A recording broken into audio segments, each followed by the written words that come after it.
The bullet tore through the saloon window, just as Florence Parker pressed another cloth to the bleeding cowhand's shoulder, her thick fingers moving with practiced efficiency even as glass shattered across the wooden floor behind her. She didn't flinch, didn't turn around, just kept working while chaos erupted through Albuquerque's dusty Main Street in the scorching July heat of 1878. The young man beneath her hands whimpered, and Florence made a soft, hushing sound, the kind she'd learned from tending her younger siblings back in Philadelphia before the war had changed everything. "You're going to be just fine, Tommy," she said, her voice steady despite the gunfire outside. "The bullet went clean through. You'll have a story to tell your grandchildren someday." Tommy's pale face managed a weak smile as Florence tied off the bandage with hands that had grown thick and swollen over the past 5 years. She'd been beautiful once, or so people had told her. Slender and graceful with auburn hair that caught the light like copper wire. But grief had a way of changing a person's body along with their soul. And after she'd lost her husband and infant daughter to cholera on the wagon train west, Florence had stopped caring about the way food became her only comfort. The pounds had accumulated slowly at first, then faster, until her dresses strained at the seams and she could no longer recognize the woman who stared back from mirrors. Not that she looked in mirrors anymore. "Miss Parker, you best get away from that window." Sheriff Dalton's voice boomed from the doorway of the makeshift clinic. She ran above the general store. Florence ignored him, just as she'd ignored every well-meaning piece of advice she'd received since settling in this dusty New Mexico town 3 years ago. She had work to do, and the opinions of others about her safety, her health, or her appearance had long since ceased to matter. The gunfight ended as abruptly as it had begun. Florence heard the heavy thud of boots on the stairs leading up to her clinic. Then the door burst open and 2 men carried in a third between them. Blood dripped steadily from the wounded man's leg, leaving a trail across her clean floor. "Table," Florence commanded, already gathering her supplies. She moved with surprising grace despite her size, her body knowing the rhythm of emergency care like a dancer knew their steps. The men hefted their companion onto her examination table, and that's when Florence got her first real look at the patient. He was tall, lean, with sun-bronzed skin and dark hair that fell past his collar. His face was etched with pain, but there was something in his gray eyes that caught her attention even as she cut away his blood-soaked trousers. A stillness, perhaps. A depth that spoke of someone who understood suffering. "Name?" she asked, probing the wound with gentle fingers. The bullet was lodged deep in his thigh, dangerously close to the major artery. "Hayes Kendrick," he managed through gritted teeth. "And I'd appreciate it if you left me enough leg to walk on, madam." Despite everything, Florence felt the corner of her mouth twitch. "I'll do my best, Mr. Kendrick. This is going to hurt considerably. Can't hurt worse than getting shot. You'd be surprised." She was right. Hayes Kendrick made sounds no grown man wanted to make as Florence dug the bullet from his flesh. But he didn't pass out, and he didn't cry. And when it was finally over, his face was gray, but his jaw was still set with determination. His companions had left after she'd assured them their friend would live, and now it was just the 2 of them in the lamp-lit room as evening settled over Albuquerque. "You're good at this," Hayes said after she'd finished bandaging him. His voice was rough, probably from not screaming. Florence didn't respond, just began cleaning her instruments with methodical precision. She'd heard compliments before, though they usually came wrapped in surprise that someone who looked like her could be competent at anything. "How long you been a nurse?" "I'm not a nurse," Florence said, scrubbing blood from her scalpel. "Never had formal training, I just learned by doing. Could have fooled me." Hayes tried to sit up and immediately thought better of it, How long before I can ride? 2 weeks if you're lucky, 4 if you're smart. Don't have 4 weeks. Florence finally looked at him fully, taking in the way his hands clenched and unclenched at his sides, the tension in his jaw, the worry that creased his forehead. Whatever you're running from or running toward can wait, Mr. Kendrick. That wound gets infected, you won't be running anywhere ever again. It's not that simple. It never is. She turned back to her instruments. You can stay here tonight. I have a cot in the back room. Tomorrow we'll see about finding you somewhere more permanent to recover. I don't need charity. Good, because I don't give it. You'll pay me just like everyone else. She named a price that was fair but not cheap. Hayes's face relaxed slightly. I can manage that. Then we have an understanding.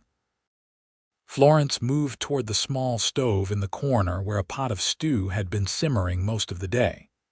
She ladled out a generous portion into a bowl, then hesitated before ladling out a second, smaller portion. It was an old habit, this denial of her own hunger until everyone else had been fed first.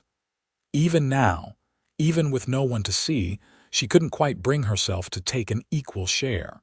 She brought Hayes his bowl along with a hunk of bread. He accepted it with a nod of thanks, and Florence retreated to her desk, picking at her own meager portion while updating her ledger. She could feel Hayes's eyes on her occasionally, curious perhaps, but she kept her gaze down. She'd grown skilled at making herself invisible despite her size, at fading into the background of rooms. You eat like a bird, Hayes observed after a while. Florence's pen stilled. That's hardly your concern. Just seems strange.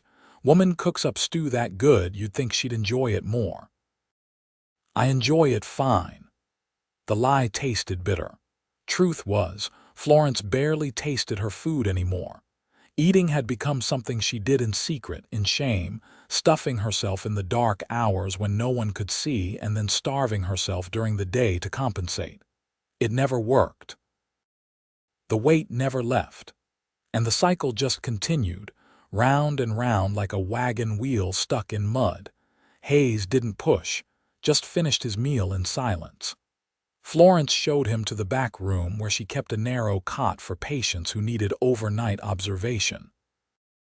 She helped him settle onto it, trying not to notice the way her breath came short from the effort of supporting his weight, trying not to feel self-conscious about the way her body pressed against him necessarily in the small space.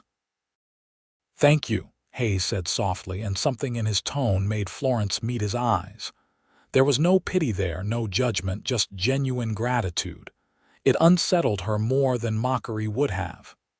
"Rest," she said curtly and retreated to her own room. Sleep didn't come easily. It never did. Florence lay in her bed that groaned under her weight and stared at the ceiling, listening to the sounds of Albuquerque settling down for the night. Somewhere a dog barked. Somewhere a baby cried. Somewhere people were living full lives, falling in love, making families, doing all the things Florence had given up on years ago. She rose before dawn, as she always did, and checked on her patient. Hayes was sleeping fitly, his face tight even in rest. Florence laid a hand on his forehead, checking for fever, and felt relieved when his skin was only slightly warm. The wound hadn't corrupted yet, which was a good sign. The next 2 days fell into a pattern. Florence tended Hayes's wound morning and evening, brought him meals, helped him with the undignified necessities of bed rest. He bore it all with better grace than most men would have, never complaining, never demanding more than she offered. He also asked questions, which Florence found both annoying and oddly compelling. He asked about Albuquerque, about the people she treated, about how she'd ended up in New Mexico territory. She gave short answers, never volunteering more than necessary. But Hayes had a way of listening that made even her brief responses feel heard. He told her about himself too, How he'd been a cavalry scout before an injury had left him with a permanent limp. How he'd been drifting from town to town looking for something he couldn't quite name. "Ranch work, mostly," he said on the third morning as Florence changed his bandages. "Some odd jobs here and there. I'm good with horses. Good with a gun when I need to be, though I prefer not to be." "How'd you end up shot in my town?" Hayes's jaw tightened. "Wrong place, wrong time. There was a dispute over a card game. I tried to walk away, but the other fellow wasn't inclined to let it go. And the sheriff agreed it was self-defense. The other man drew first, had plenty of witnesses." Florence nodded, satisfied. She'd seen enough violence in her years in the West to know that sometimes a man had no choice but to defend himself. She just appreciated that Hayes seemed to regret the necessity rather than glory in it. On the fourth day, Hayes was well enough to sit up without turning green. Florence helped him to a chair by the window where he could look out over the main street. She brought him a cup of coffee and some biscuits, then turned to her other work. She had 3 other patients scheduled that morning, minor complaints mostly, and she lost herself in the familiar rhythm of care. Mrs. Chen came in with her youngest daughter who had a persistent cough. Florence examined the girl carefully, listening to her lungs, checking her throat, asking questions about symptoms and duration.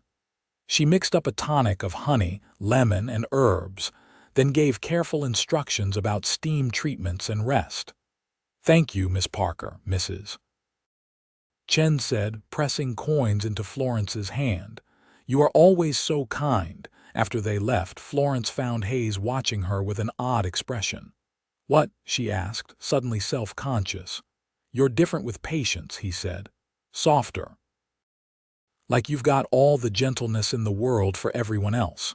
Florence felt heat rise in her cheeks. "I do my job, that's all. It's more than a job. You care. Caring doesn't cost anything, doesn't it?" Hayes shifted in his chair, wincing slightly. "Seems to me caring costs plenty. Takes something out of you every time."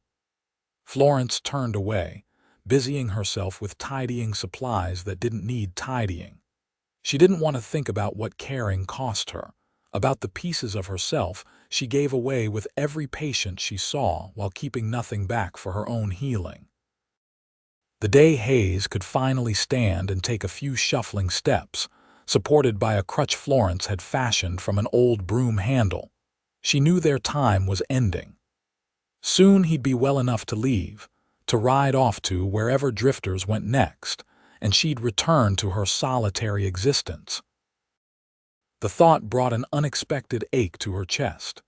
"You should stay in town a while longer," she said that evening as they shared another meal. She'd made chicken and dumplings, and this time she'd served herself a proper portion without thinking about it. "Make sure that leg is truly healed before you put real strain on it." Hayes looked at her over his coffee cup. "That professional advice or personal preference?" Florence's heart stuttered. "Professional, of course. Because if it was personal, I'd like to know." She stood abruptly, gathering dishes with hands that trembled slightly. "I don't know what you mean." "I think you do." Hayes's voice was gentle but insistent. "Florence, I've been watching you for over a week now, watching the way you take care of everyone who walks through that door. Watching the way you give and never take anything for yourself. Not food, not rest, not even a kind word without deflecting it." "That's not true." The words came out defensive, brittle. "Isn't it?" Hayes stood, balancing carefully on his good leg. He crossed to her slowly, and Florence found herself frozen, unable to step away. "When's the last time someone took care of you?" The question landed like a physical blow. Florence felt tears sting her eyes and she blinked them back furiously. "I don't need taking care of." "Everyone needs taking care of sometimes." "Not me." She turned away, but Hayes's hand caught her wrist gently. His touch was warm, calloused from years of hard work, and so tender it made her throat close up. Why not you? Because I'm fat, Florence wanted to say. Because I'm ugly now, because I let myself become this, because I don't deserve tenderness or care or love, because I already had my chance at happiness, and I lost it, and I don't get another one. The words crowded in her throat, but what came out instead was a choked sound that might have been a laugh or a sob. Florence. Hayes's other hand came up to her face, turning her gently toward him. Talk to me. There's nothing to say. But tears were sliding down her cheeks now, hot and unstoppable. I'm fine. I'm always fine. You're not fine.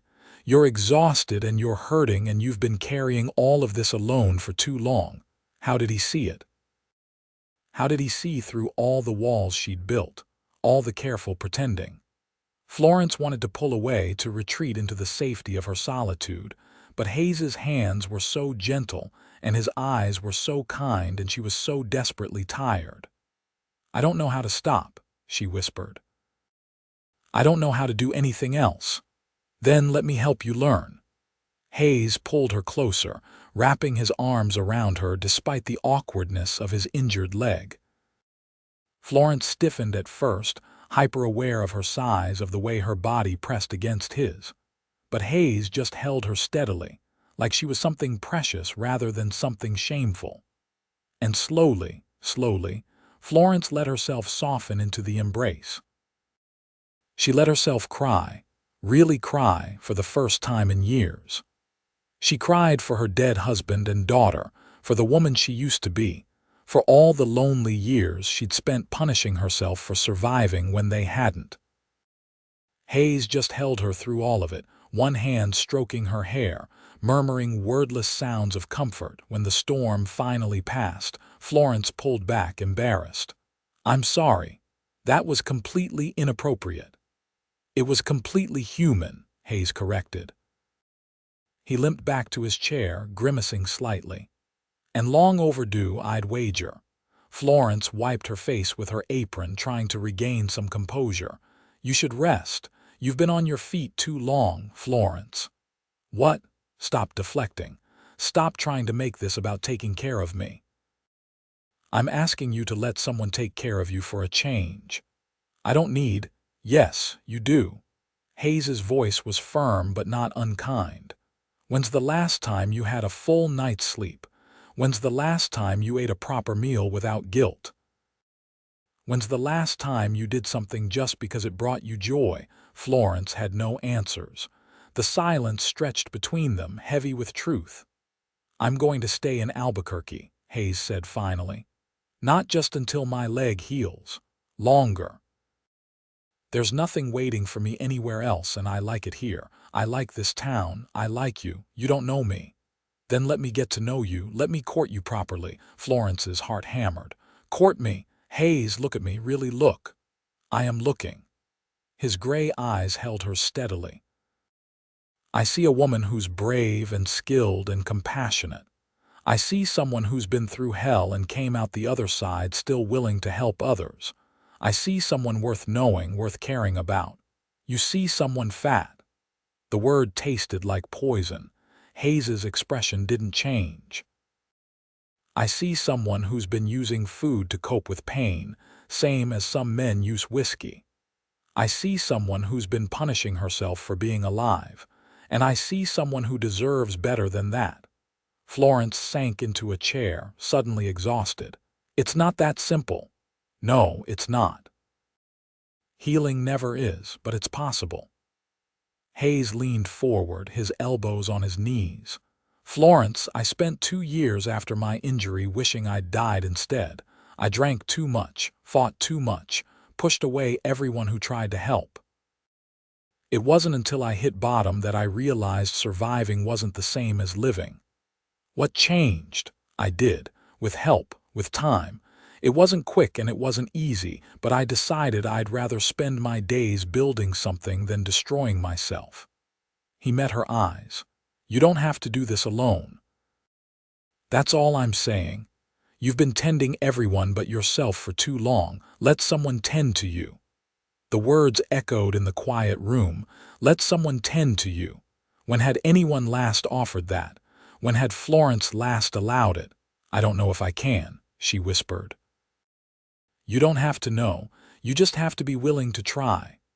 Florence looked at this man who'd been a stranger 10 days ago and now sat before her offering something she'd thought lost forever.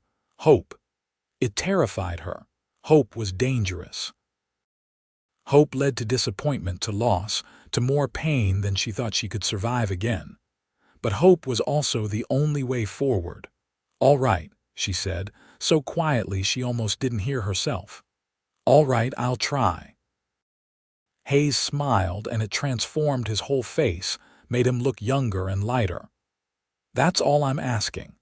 They talked late into the night, really talked, sharing stories and fears and dreams. Hayes told her about growing up on a small farm in Kansas, about losing his parents to a prairie fire, about the years he'd spent in the cavalry chasing ghosts across the plains. Florence told him about Philadelphia, about her brief marriage to a kind man who'd wanted to build a new life in California, about the cholera that had swept through their wagon train and taken everything. I couldn't save them, she said, staring into her coffee cup. I tried everything I knew, but it wasn't enough. And then I just kept moving west because I didn't know what else to do. Ended up here, started helping people because at least I could save some of them. It wasn't your fault, Hayes said gently. Cholera takes who it wants. You know that. Knowing and feeling are different things. They are. But maybe it's time to start believing what you know. He reached across the table, covering her hand with his. You're not responsible for every pain in the world, Florence. You're allowed to be human. You're allowed to need help. Florence looked at their joined hands, his lean and brown, hers thick and pale. They looked wrong together, mismatched, but Hayes's touch was so warm and steady that she couldn't bring herself to pull away. The next morning, Florence woke to find Hayes already up, hobbling around her small kitchen on his crutch. He'd made coffee and was attempting to scramble eggs one-handed while leaning against the counter. What are you doing? Florence asked, alarmed. You should be resting. I'm making you breakfast. Hayes gestured at the table where he'd set out 2 plates, 2 forks, 2 cups. Sit down. Hayes, sit down. His tone left no room for argument. Bemused, Florence sat. Hayes limped over and deposited a plate in front of her, then his own across from her. The eggs were a bit overdone and the toast was slightly burned, but it was food she hadn't had to prepare herself, and that alone made it taste better than anything she'd eaten in years. Thank you, she said softly. You're welcome. Hayes ate his own breakfast with obvious satisfaction. This is how it's going to work from now on. We take care of each other. You help me with my leg, I help you with other things. Partners. Partners, Florence repeated, testing the word. It felt strange, unfamiliar, but not bad. Over the following weeks, a new pattern emerged. Hayes continued healing, gaining strength daily, but he didn't leave. He found work at the livery stable, using his way with horses to earn his keep. He took a room at the boarding house down the street, but spent most of his free time at Florence's clinic, helping with tasks that didn't require medical knowledge. Cleaning, organizing supplies, greeting patients, even cooking. And slowly, carefully, he tended to Florence in ways she hadn't realized she needed. He made sure she ate regular meals, real meals, sitting down with her and making conversation so food became about nourishment and companionship rather than shame. He encouraged her to close the clinic 1 day a week, to actually rest instead of working herself to exhaustion. He listened when she talked and didn't push when she couldn't find words. It wasn't always easy. Florence had decades of habits to unlearn, decades of self-loathing to work through. There were days she lashed out at Hayes, accusing him of pitying her or trying to control her. There were nights she ate herself sick in secret, then hated herself for it. There were moments she tried to push him away, convinced he'd eventually see her as she saw herself and leave. But Hayes stayed. When she raged, he weathered it calmly. When she fell back into old patterns, he helped her find her way forward again without judgment. When she pushed, he stood firm but never forced. "I'm not going anywhere," he told her one evening after she'd spent an hour listing all the reasons he should leave. "I don't care how many times you try to convince me you're not worth it. I know better." "How can you know that?" Florence demanded, tears streaming down her face. "You barely know me. I know you stayed with old Tom Carter for 3 days straight when he was dying of pneumonia, even though he couldn't pay you a cent. I know you gave Mrs. Rodriguez medicine for her baby and told her to pay you whenever she could, which you and I both know will be never. I know you sat with young Billy Thompson after his father beat him and made that boy feel safe for maybe the first time in his life. I know you work yourself sick taking care of everyone in this town and ask nothing in return." Hayes took her hands. "I know enough, Florence. I know enough." Florence crumbled, and Hayes caught her, held her while she sobbed against his chest. This man who barely knew her believed in her goodness more than she believed in it herself. It was terrifying and wonderful, and she didn't know what to do with the feelings that kept growing in her chest every time she looked at him. Summer deepened into fall, painting the cottonwoods along the Rio Grande gold and amber. Hayes's leg healed completely, leaving only a slight stiffness that bothered him in cold weather. He could have left Albuquerque then, could have ridden off to anywhere in the vast western territories, but he didn't. He built a life instead, working at the livery stable and slowly becoming part of the town's fabric. And somewhere along the way, friendship became something more. It happened in small moments. The way Hayes's hand would linger on Florence's shoulder when he passed behind her. The way Florence found herself looking for him throughout the day, feeling lighter when he appeared. The way they could sit in comfortable silence, just being near each other enough. It was Hayes who finally named it, on a cool October evening as they sat on the steps outside Florence's clinic watching stars emerge in the darkening sky. "I'm in love with you," he said quietly, not looking at her. "I thought you should know." Florence's breath caught. "Hayes, you don't have to say anything back. I just needed to tell you the truth." He turned to her then, his gray eyes serious in the lamplight spilling from the window. "I love you, Florence Parker. I love your strength and your kindness and your stubborn refusal to give up even when everything feels impossible. I love the way you hum while you work and the way you always check on your patients one extra time before bed. I love that you care so deeply it hurts you. I love all of you." "All of me," Florence whispered. "Even this." She gestured at her body, at the rolls and curves that she'd learned to hate, especially that because it's part of you and I love you. Hayes took her hand.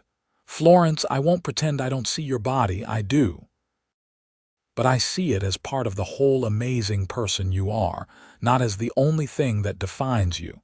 And I think maybe you need to start seeing yourself that way too." Tears spilled down Florence's cheeks. "I don't know how. Then we'll figure it out together." Hayes wiped her tears with his thumb. "You don't have to love yourself perfectly to accept that others love you. You don't have to be fixed to be worthy of care. You just have to be willing to keep trying." "I'm scared," Florence admitted. "I'm scared that if I let myself love you, I'll lose you like I lost everyone else. I'm scared that I'm too broken to be what you need. I'm scared that you'll wake up one day and realize you made a mistake." "I'm scared too," Hayes said. "I'm scared I'm not good enough for you, that my past will catch up with me, that I won't be able to give you the life you deserve. But I'd rather be scared with you than safe and alone." Florence looked at this man who'd stumbled into her life bleeding and in pain. This man who'd somehow seen past all her walls to the woman underneath. This man who'd shown her that healing was possible even when it seemed impossible. "I love you too," she whispered. "God help me, I love you too." Hayes smiled, that brilliant transforming smile, and leaned forward to kiss her. It was gentle and sweet and tasted like hope, and Florence let herself sink into it, let herself believe for the first time in years that maybe, just maybe, she deserved this. They sat on those steps long into the night, kissing and talking and planning. Hayes wanted to marry her properly and soon if she'd have him. Florence found herself saying yes before her doubts could interfere, and Hayes laughed and spun her around despite her protests that she was too heavy, too much. "You're exactly right," he insisted, setting her down carefully. "You're exactly who you're supposed to be." They were married 6 weeks later by the circuit preacher in a small ceremony at the church. Florence wore a new dress that Mrs. Chen had helped her make, deep blue calico that actually fit her properly. She'd worried endlessly about what people would think, about whispers and judgment, but when she walked down the aisle and saw Hayes waiting for her at the altar, his face full of love and joy, everything else faded away. "You're beautiful," he whispered as she joined him, and Florence almost believed it. The town turned out in surprising numbers, filling the little church. Florence had lived in Albuquerque for years, tending their ills and injuries, but she hadn't realized until that moment how many people actually cared about her. Mrs. Rodriguez was there with her children, all healthy now. Tom Carter had survived his pneumonia and sat in the front row with tears streaming down his weathered face. Even young Billy Thompson came, his father noticeably absent, and gave Florence a shy smile that made her throat tight. After the ceremony, there was a modest reception in the church hall. People brought food enough to feed half the territory, and for once Florence let herself eat without guilt. Hayes kept her hand in his the whole time, anchoring her, reminding her that this was real. "Happy?" he asked as they finally escaped to their new home, a small house Hayes had been fixing up in secret for the past month. "Terrified," Florence admitted, "but happy too." "Good. I'd be worried if you weren't at least a little scared. This is big." Hayes pulled her into his arms in the middle of their small parlor. "But we'll figure it out together. That's what partners do." That first night as husband and wife was both awkward and wonderful. Florence had been so worried about her body, about Hayes seeing all of her in lamplight, but he touched her with such reverence that slowly her shame fell away. He mapped every curve and softness with gentle hands, whispering words of love and desire, showing her that she was wanted exactly as she was. And when they finally came together, Florence felt something shift deep inside her. Not healing, not yet, but the beginning of it. The first tentative belief that maybe she could be loved like this, wholly and completely, without having to change or shrink or become someone else first. Afterwards, as they lay tangled together in their marriage bed, Hayes traced idle patterns on her shoulder. "Thank you," he said softly. Florence laughed, startled. "I should be thanking you." "No, I mean it. Thank you for giving me a chance, for letting me love you, for being brave enough to try." He kissed her forehead. "You're the strongest person I know, Florence Kendrick." The new name settled over her like a blessing. Florence Kendrick. Not Florence Parker anymore, alone and adrift, but Florence Kendrick, wife and partner and beloved. Life settled into new rhythms. Florence continued running her clinic, but now she had help. Hayes proved surprisingly good at basic medical tasks, and his calm presence made nervous patients relax. They worked side by side through the days, tending to Albuquerque's steady stream of injuries and illnesses. But Hayes also made sure Florence tended to herself.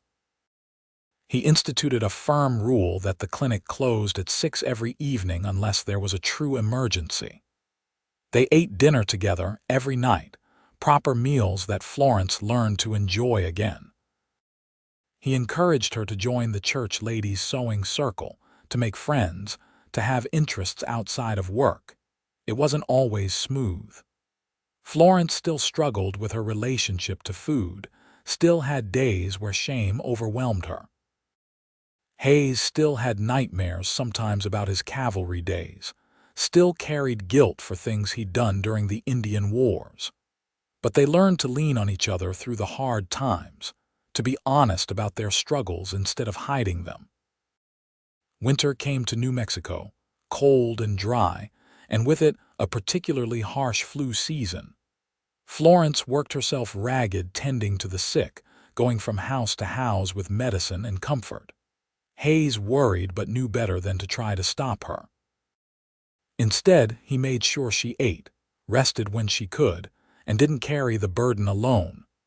One frozen January night, Florence came home exhausted after losing a patient, a young mother of 3 who'd succumbed despite all Florence's efforts. She collapsed into Hayes's arms, sobbing. "I couldn't save her, her children, Hayes, those poor babies." "I know, love, I know." Hayes held her tight, letting her grief pour out. "You did everything you could. It wasn't enough. Sometimes it's not. Sometimes people die no matter what we do, and that's not your fault." He pulled back to look at her. "You can't take responsibility for every death, Florence. You'll destroy yourself trying." "Then what's the point?" Florence asked bitterly. "What's the point of any of this if I can't save them? The point is you try. The point is you care. The point is you make their last days more comfortable, you give their families hope, you show up even when it's hard." Hayes cupped her face. "You can't save everyone, but you've saved plenty. That matters." Florence knew he was right, but the grief still sat heavy on her chest. Hayes made her tea and sat with her by the fire, just being present while she processed the loss. Later, in bed, he held her until she finally slept, and Florence thought about how different this was from her old life, where she'd had to bear every pain alone. Spring arrived in a riot of wildflowers across the high desert. Florence turned 30 that April, a milestone she'd never expected to reach when grief had been at its worst. Hayes planned a surprise party that wasn't much of a surprise, because half the town was involved, but Florence appreciated it anyway. As she stood in their small house surrounded by friends and neighbors, eating cake and laughing at Hayes's terrible jokes, Florence realized something profound. She was happy. Not perfectly healed, not without struggles, but genuinely, deeply happy. She had meaningful work, a husband who loved her, a community that valued her. She had a life worth living. "What are you thinking?" Hayes asked, sliding an arm around her waist. "That I'm glad I didn't die on that wagon train," Florence said honestly. "For a long time I wished I had. But if I died then, I never would have met you, never would have had this." Hayes kissed her temple. "I'm glad you lived too." That summer brought an unexpected surprise. Florence realized she was pregnant. At 30, after years of being too heavy and too unhealthy, she'd assumed children were no longer possible. But Dr. Reynolds, who'd recently moved to Albuquerque and whom Florence had befriended, confirmed it. "You're definitely expecting," Dr. Reynolds said with a smile. "About 3 months along, I'd say." Florence's emotions were a complicated tangle, joy certainly, but also terror. Her last pregnancy had ended with her daughter's death. What if she couldn't carry this baby to term? What if something went wrong? What if she lost this child too? Hayes found her crying in the clinic that evening after all the patients had gone. "Florence, what's wrong?" she told him, watching his face carefully for his reaction. Hayes went very still, then a slow smile spread across his features. "We're going to have a baby. Are you happy about it?" Florence asked nervously. "Happy," Hayes laughed and picked her up, spinning her carefully. "I'm thrilled, Florence, this is wonderful. But what if something goes wrong? What if I lose this baby like I lost Mary?" Hayes set her down, his expression sobering. Then we'll grieve together and keep going. But Florence, you can't live your life assuming the worst. This baby deserves a chance, and so do you." Dr. Reynolds monitored Florence's pregnancy closely, and to everyone's relief, she remained healthy throughout. Her body, which she'd viewed as such an enemy, proved perfectly capable of nurturing new life. She bloomed in pregnancy, her skin glowing, her spirits lifting as the months passed and the baby continued to grow. Hayes was an anxious, expectant father, fussing over Florence constantly and driving her slightly crazy with his concern. But his excitement was infectious, and Florence found herself cautiously allowing hope to grow alongside the child in her womb. Their son was born on a cold February morning in 1880, arriving after a long but uncomplicated labor. Hayes held Florence's hand through all of it, and when the baby finally emerged, squalling and healthy, they both cried. "He's perfect," Hayes whispered, staring at the tiny wrinkled face. "He's absolutely perfect." They named him Henry, after Hayes's father, and brought him home to the little house that now felt complete. Florence had worried she wouldn't remember how to be a mother, that grief had erased those skills, but they came back naturally. Henry nursed well, slept tolerably, and had his father's gray eyes and his mother's auburn hair. Watching Hayes with their son made Florence fall in love with him all over again. He was gentle and patient, changing diapers without complaint, walking the floor at night when Henry fussed, singing off-key lullabies that somehow worked anyway.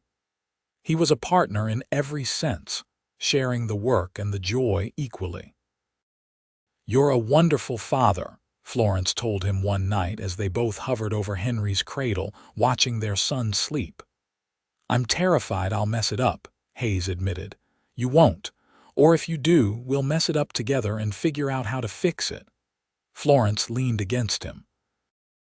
"That's what partners do." Hayes smiled and kissed her. "That's what partners do." Life with a baby was exhausting and beautiful. Florence continued her medical work, but at a reduced pace, seeing patients in the mornings while Hayes watched Henry, then trading off in the afternoons. It wasn't perfect, and they were both perpetually tired, but they made it work. As Henry grew from infant to toddler, Florence noticed something unexpected. Her relationship with her body was changing. She still carried extra weight, probably always would, but it bothered her less now. This body had brought her son into the world, had nursed him and carried him and kept him safe. This body allowed her to do her work, to help her patients, to embrace her husband. Maybe it wasn't perfect by society's standards, but it was hers, and it was strong, and that was enough. Hayes noticed the shift too. "You seem lighter," he observed one evening as they worked together in their small garden while Henry napped inside. "I feel lighter," Florence admitted. "Not physically, I know I haven't lost weight, but up here," she tapped her head, "and here." She laid a hand over her heart. "I don't hate myself as much anymore." "Good. You shouldn't hate yourself at all, but less is a start." Hayes pulled her close, dirt and all. "I'm proud of you, Florence. Healing from the things you've been through, that takes real courage." Florence nestled against his chest, listening to his steady heartbeat. "I couldn't have done it without you. You could have, but I'm glad you didn't have to." When Henry was 2, Florence discovered she was pregnant again. This time the news brought joy without the overwhelming fear. She'd carried one baby successfully. She could do it again. Their daughter, Hope, was born in the fall of 1882, a tiny thing with dark hair and a surprisingly loud cry. "She's going to be a handful," Dr. Reynolds predicted, and she was right. Hope was fierce and stubborn and absolutely fearless, keeping her parents on their toes from the moment she could crawl. But she was also loving and funny and bright, and Florence adored her. Watching Hayes play with both children, Henry now old enough to toddle after his father while Hope observed everything from her blanket with sharp eyes, Florence felt her heart might burst with love. "We did good," she told Hayes one Sunday afternoon as they had a rare family picnic by the river. "We did," Hayes agreed, watching Henry try to catch minnows in the shallows. "We really did." The years rolled on, bringing changes to Albuquerque and to the Kendrick family. The railroad came through, connecting their town to the wider world. More settlers arrived, and the territory moved closer to statehood. Florence's clinic grew busier, and eventually she took on an assistant, a young woman named Sarah who had nursing training and shared Florence's passion for healing. Henry started school and proved to be a good student, curious about everything. Hope followed her brother everywhere, determined to keep up despite being 2 years younger. Hayes expanded his work at the livery stable, eventually buying it outright and building a modest but successful business. Through it all, Hayes and Florence remained partners in every sense. They raised their children together, built their businesses together, supported each other through losses, and celebrated victories together. They still had hard days, times when Florence's old demons resurfaced or Hayes's past haunted him, but they'd learned to weather those storms as a team. On their 10th wedding anniversary, Hayes took Florence to Santa Fe for a weekend away, their first real trip without the children. They stayed in a hotel, ate in restaurants, and walked the plaza arm in arm like young lovers. "You remember when we met?" Hayes asked as they sat watching the sunset paint the mountains purple and gold. "You mean when you bled all over my floor?" Florence teased. "That's the one. I was so angry that night. Angry at the world, at my life, at everything. And then there was this woman who looked at me with such competence and care, who fixed me up without judgment, who saw past all my anger to the hurt underneath." Hayes took her hand. "You saved me that night, Florence." "In more ways than one. You saved me too," Florence said softly. "I was drowning in grief and self-hatred, and you threw me a rope. You showed me I was worth saving. We saved each other." Hayes pulled her close. "Best decision I ever made, getting shot in your town." Florence laughed. "That's a terrible thing to say, but true." He kissed her, deep and sweet and full of promise. "Here's to 10 more years, and 10 after that, and however many we get." "However many we get," Florence echoed and meant it with her whole heart.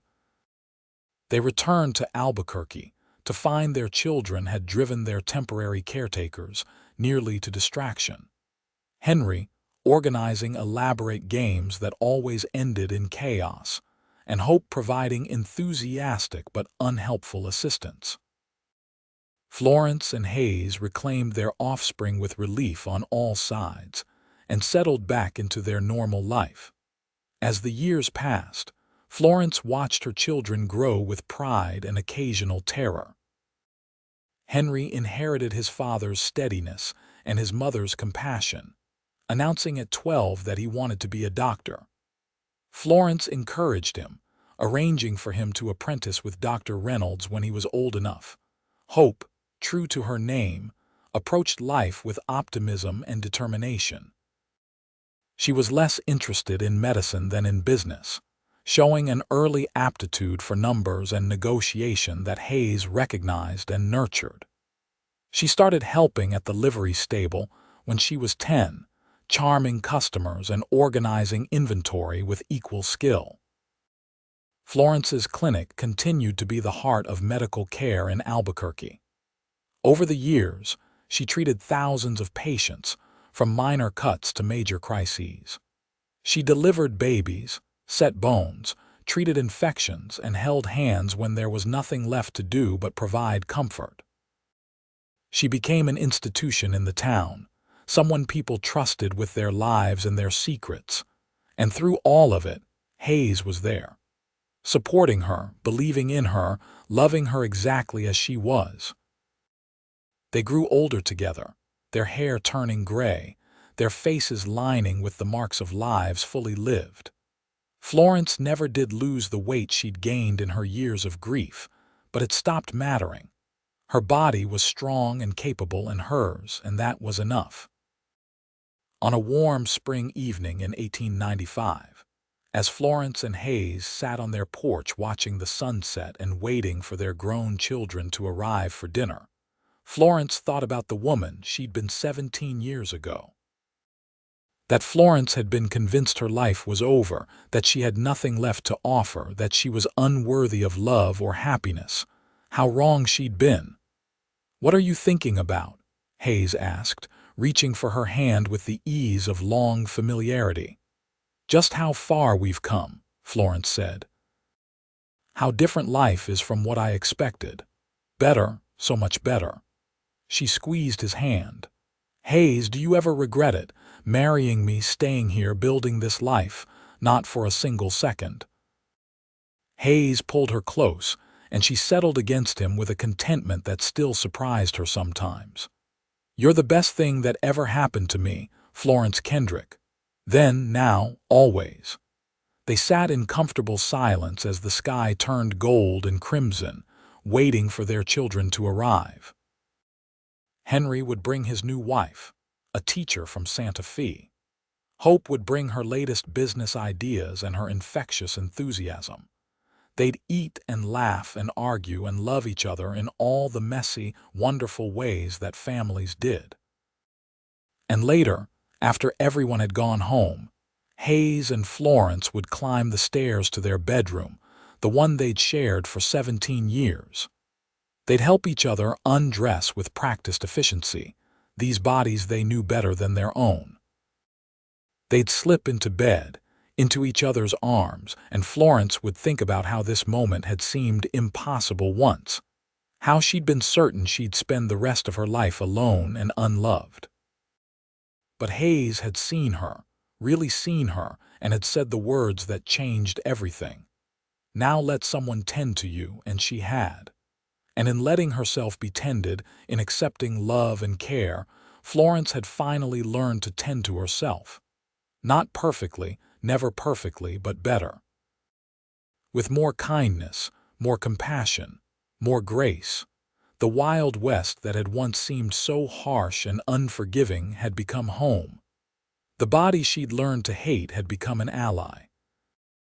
The heart she'd thought broken beyond repair had healed enough to love again, to grow, to embrace joy alongside the inevitable sorrows. As Florence drifted toward sleep in Hayes's arms, safe and warm and loved, she thought about all the people she'd tended over the years. All the wounds she'd bandaged, the pain she'd eased, the lives she'd touched. And she thought about how Hayes had done the same for her, bandaging wounds that weren't physical, easing pain that ran soul deep, touching her life in ways that had transformed everything. She'd been an obese nurse who tended everyone but herself, convinced she was beyond help.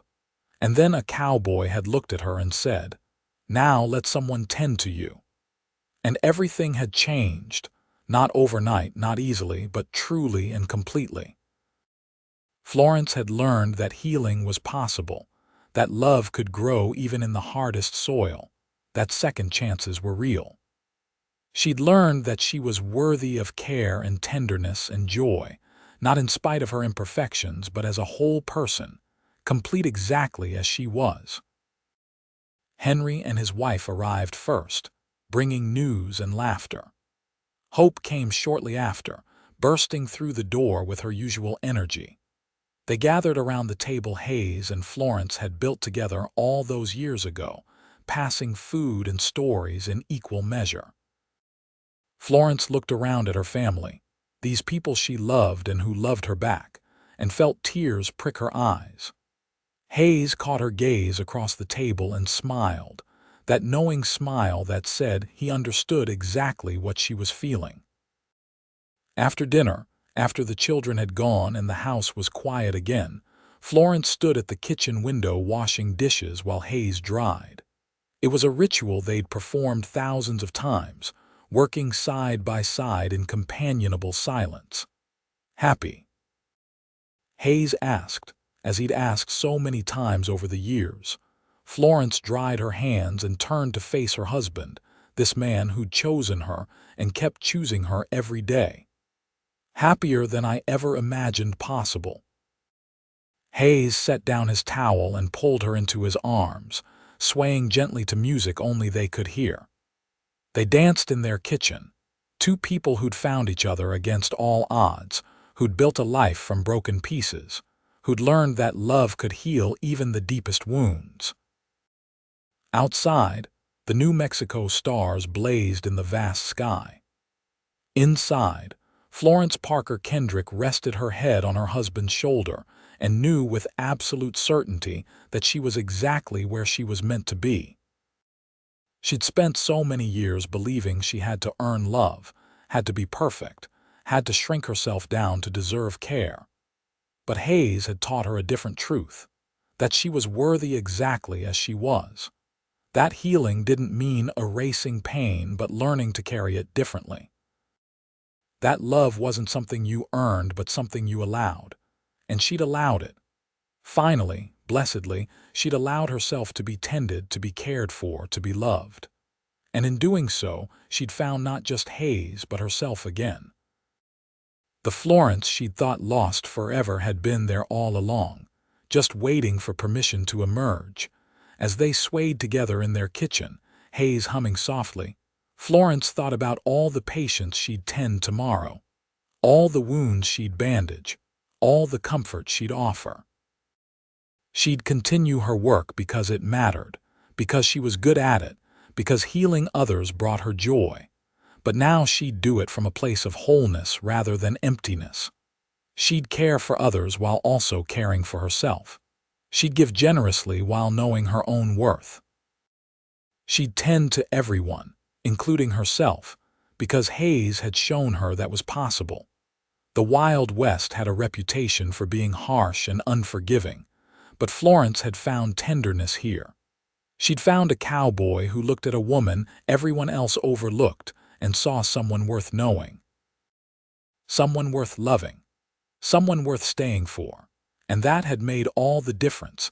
Years later, when Florence was old and her working days were behind her, she'd sit on her porch with Hayes and watch their grandchildren play in the yard. She'd tell them stories about the wild days of Albuquerque, about bandits and shootouts and desert storms. She'd tell them about the hundreds of people she'd treated, the lives she'd saved, the families she'd helped bring into the world. But her favorite story, the one she'd tell over and over, was about a cowboy who got shot in a card game and stumbled into her clinic bleeding and in pain.